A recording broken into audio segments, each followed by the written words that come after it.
bi daan na Liss Ndiago mooy Ahmed Lac Rose moo ñu fete ndi joor Sokh bu Jaxaay fete li nga xam moom mooy càmmañ arbitre bi na combat bi ndeysaan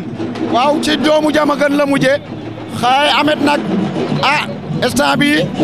combat bi teye ko war ndax daa am fu mu jëm Sokh mën na koo daan ba ñibbi bu bëggee parax-paraxee combat bi te du ko yëg ñoom ñaar ñi ngi leewtoo Ahmed ñaan na taf ci kanam gi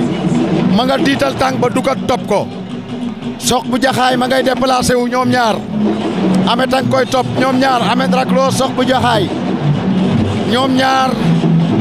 Sokh bu Jaxaay lépp lu mu bëgg ci tànkam yi Ahmed yi la jëm lu mu lay mënti wax.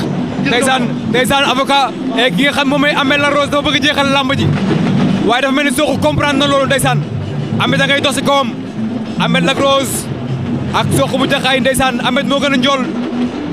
ngemboo ngembulu xetam waaye Sokh la ñu jàkkaar loolu ndeysaan muy waraloog moom ndeysaan ñaari xale yaa ngi ca Ahmed Lac Rose ak Sokh bu Jaxaay Ahmed door na jël nañ ko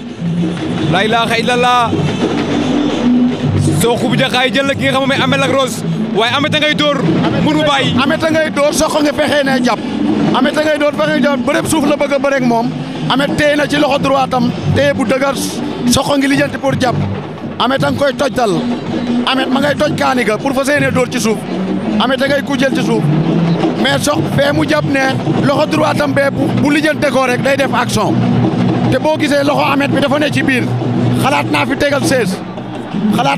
16 gis nga ko Ahmed won na ko nombu ndeysaan la ilaha illallah Sokh bu Jaxaay daan na Ahmed Lac Rose Sokh bu Jaxaay daan na Ahmed Lac Rose fàq na ko mu teg 4 appuis mat na 4 appuis mat na li ma gis 4 appuis mat na Sokh bu Jaxaay da koo peese ndax da koo concentré wu muy dóor mu tëb rasu fàq ko mu def 4 appuis waaw waaw 4 appuis yi mat na. mais daa mel ni arbitre day dem VAR.